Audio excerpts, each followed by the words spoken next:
Hey there, Boots Owen here. I've posted quite a few videos of cutting bike locks with this bolt croppers to YouTube, and I get various comments from people saying it's not realistic, or it is realistic, or I had my bike stolen, or something like that, or use a better lock, etc, etc. The reality is that bikes get stolen all the time in a big city like this. I live in the north of England, and I find these things on the ground and I bring them home because it tidies up the neighborhood and it makes people maybe not see the spoils of what people do.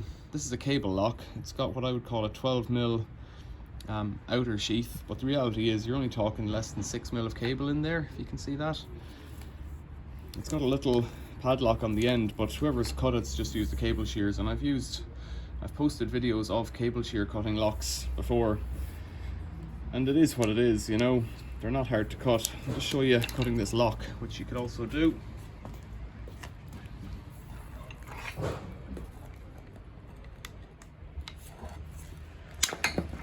It's as simple as that. Normally when I'm cutting a bicycle U-lock I need two hands on it, but this is just, you know, straight through. Ralston, it's not even a really good name. That's a cable lock. This one looks a bit beefier. This is a metal sheathed cable lock, you might call it. I don't have the key for it. I found it on the ground. Might have found it in a dustbin. I don't remember. Let's see what the bolt cutters does to this. This bolt cutters has seen better days, so it's not ideal for cutting this kind of lock.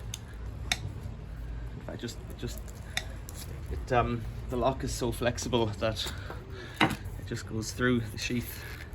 But inside there is a cable, and if you had a cable cutters, you could get into that as well. There's the wire inside it, if you can see that. It's about 3mm diameter. Let me show you. So this is a little cable cutters, and it's designed for cutting bicycle brake cables, but the reality is that it's ideal for this kind of thing. So once you've gotten in there, you just have to get a grip on it and just nip at it. I'm halfway through it there. And the real feature of these things is more that they are a deterrent. The sheath, the fact that it's big, makes it look big, but you know, there it is, straight through, a couple of seconds. I'm no expert, I'm no bike thief, but a bike thief will know exactly what's going on here. Here's one that was broken earlier, found this on the road as well. I don't even find them on the road near bike things. I think they cycle away with them and then just chuck them into a hedge or something, and you find them at the bottom of a wall or a hedge. Same thing, it's a metal shielded one. Looks beefy, looks to be about 3/4 of an inch in diameter, but the reality is the cable is quite small inside. I'm not going to get this over this, am I? Won't stop me trying to nibble into it though. There we go.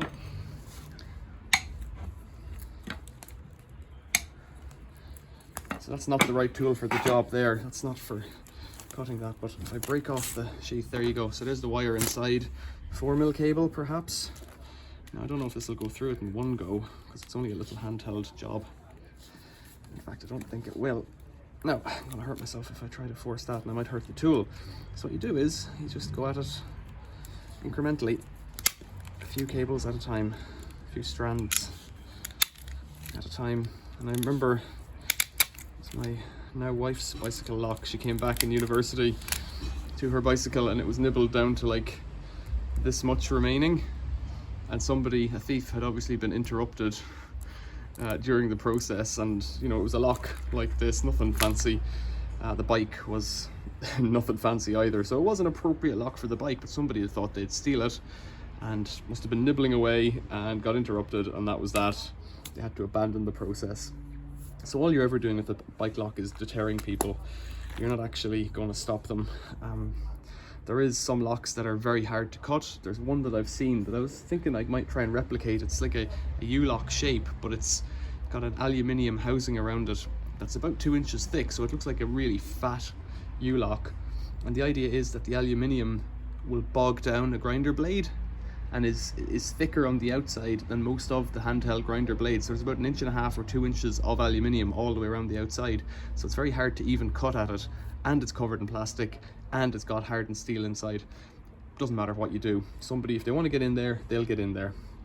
Tell me your stories, tell me your experiences, but this is just a public service information video, perhaps a warning, or just a message, because people think, you know, oh, I'm buying a big heavy lock. Meh, these things, nothing to it. You're basically buying a little cable like this, and on this one it's got a disc detainer lock, but you know, not very difficult, but difficult to pick. But what's the point in picking it if that's what you're up against? So high security, low security. This lock, I believe you can just jiggle that open with a little wave rake, but well, there you go, easy to cut. Questions or comments or stories or whatever, leave them below. Have a look at my other videos on lock picking, and thanks for watching. See you later.